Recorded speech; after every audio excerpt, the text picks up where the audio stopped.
What's up, guys? Welcome back to JB Breaks Free. I hope you're having a great day. I hope you're having a blessed day and maybe a little bit better of a day than I started out with today.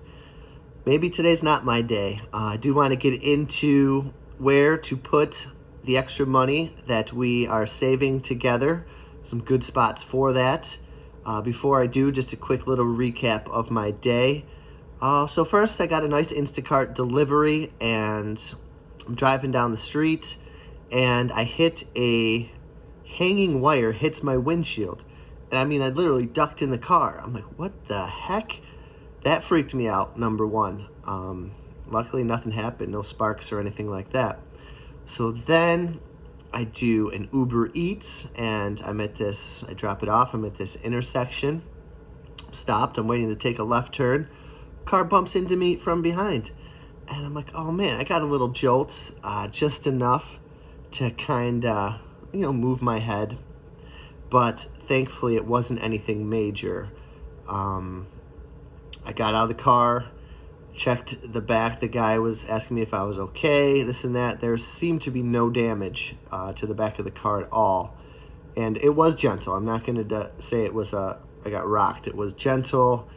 I was kind of just happy that there was no damage, that I wasn't damaged, and that I didn't have to call the cops and stand in the intersection forever.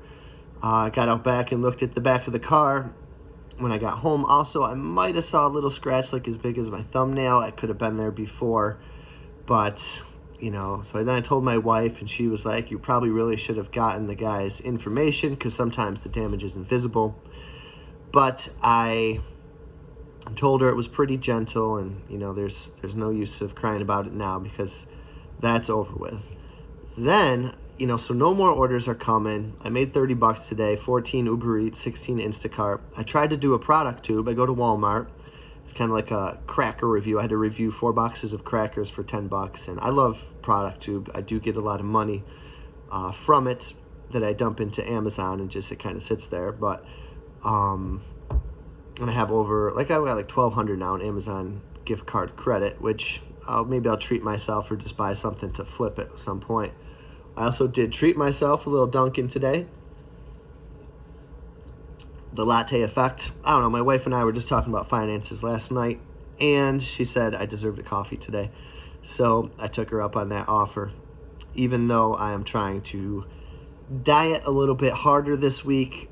We are going to the Great Wolf Lodge coming up this weekend in Pennsylvania. A little 2.5-day family getaway for the kids and my wife's winter break. So I'm looking forward to that.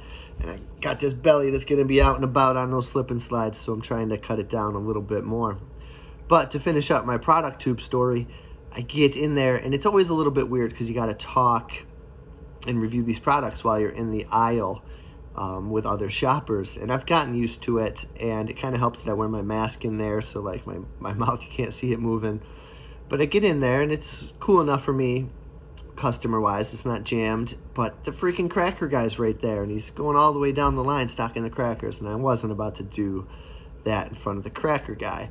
So I'll try again tomorrow. So I just walked in and out of Walmart for no reason, which I usually do.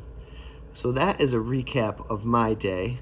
Also kind of wanted to go over another kind of early retirement escape the rat race plan that I have, and it'd be more of escape the rat race than to early retire.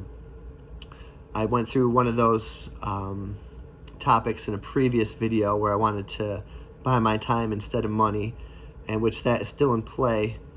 But I tried to explain it to my wife last night, and she didn't really understand it either.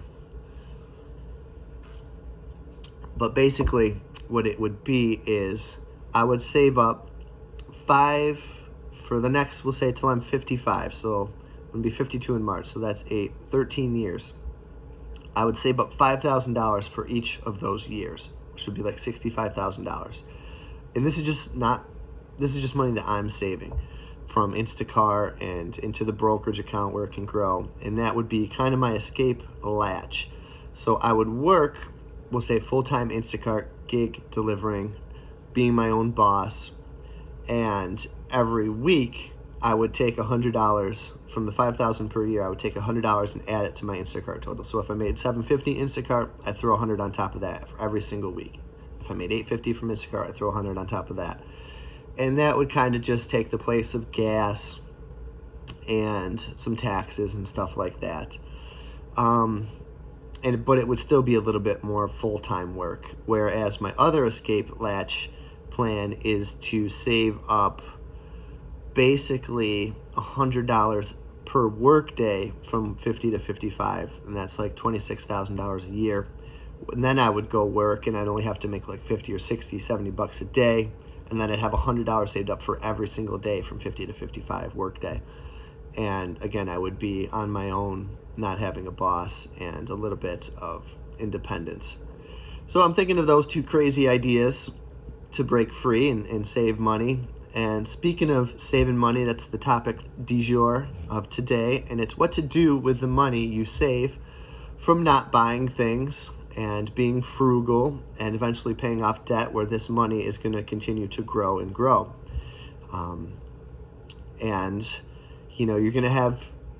You're going to stop buying things, and you're going to flip some stuff from around your house, sell everything you don't need. You're going to cut the subscriptions that you don't need. Maybe cut your cable, cut anything you can, be ruthless.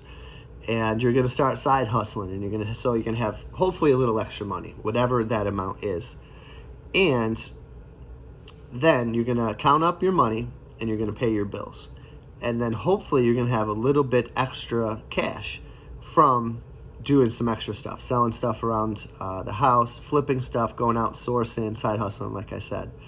So then you're going to want to put that money somewhere useful, somewhere where that money can pay you or reduce the interest that you have to pay. And every dollar that you have, I love this analogy, is to look at it like a little employee that works for you. And if you put this money in a good place, that money is going to work for you 24/7, 24 days, 24 hours a day and 7 days a week. And it's going to keep working for you until you let it go. And, there's going to be theories where, okay, the 4% rule, if you've never heard of that. So like if you save up $1 million and you want to live on $40,000 a year, you have a money-making machine that the $1 million is going to pay you 40K a year. So that is the 4% rule. But you're going to want to put your money where it counts most. And I come up with a few ideas here to where to put your money. First, kind of in order. And then once you have all these paid off, then you keep putting those dollars into like a retirement account or a brokerage account where this money can start accumulating and accumulating. And eventually you can get to a nice 4% rule. But before all that's said and done, you're going to find out, pay your bills, and then you're going to have your extra money. And this is where you're going to want to put it. First, you're going to want to pay off high interest debt like credit card debt. That's the first thing that my family did. There's the debt snowball and the debt avalanche. We did the debt snowball where we paid off the lowest first actually, and then put all the rest of the money into the second lowest, the third lowest, the fourth lowest. The debt avalanche is to take actually the highest interest rate first and pay that off, because that's actually costing you the most money. But that can take the longest time. People get frustrated. Things happen. So I think psychologically, some experts say to do the debt snowball so you can see yourself taking out these debts and taking out these credit cards. So that's going to be first. You're going to start throwing it into credit card debt. Then you are going to want to put some in your 401ks in your retirement, especially if you have a match for your 401k. The third place is going to be your other debts like student loans and car debts, car payments. You're going to want to take all that stuff out. And I'm happily doing 1, 2, and 3. Number 4 is you're going to want to pay off extra principal on your mortgage. Again, if you followed my journey, I attacked that really hard from flipping stuff, from extra money from my job, from side hustling, several other sources of income. If you ever get money for a gift, this and that, anything that you can come across, start pounding that debt down. And let me tell you, it feels really good, and it's going to set you up to live a more of a stress-free life and to give you more chances for freedom, which that's what we are here for. So then you pounding off extra payments on your principal, doing the best you can with that. You're going to want to also, so where else can you put that money to work for you that is not just debt payments? So you're going to want to do, what we did is a VTSAX, a total market index fund. These don't really need to be managed. You kind of set it up how you want, 80-20 stocks, 70-30 stocks versus bonds. I think we're 70-30. That's just where we are with that. And I know there's different suggestions that people have. I kind of took the simple path to wealth path, and that was to just park your cash into low cost index funds, and you're going to get an average annual return that's usually you're not going to try to beat the stock market with just picking stocks. So I like to take the whole market. I'm happy with that approach. Others may have different approaches, and that's fine. Do your own research. But that's what I've been doing. In addition to that, we have an IRA and also a brokerage. So we got money working and several retirement accounts. Thankfully, I have my own. My wife has two, including her school one, and that she'll get a pension from that. So I recommend checking out low-cost index fund, whether it's Vanguard or wherever else you might choose. And then worst case scenario, in a money market fund, and that's going to give you a higher rate of return than just your savings account. Your savings account, your money's not really working for you there.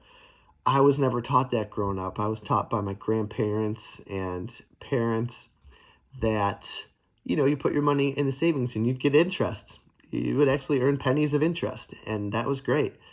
And my grandparents and my parents, they instilled saving into me. I was always a decent saver, but I was not very financially literate. And I kind of put my head down and studied this stuff for a while, and this is what I came up with.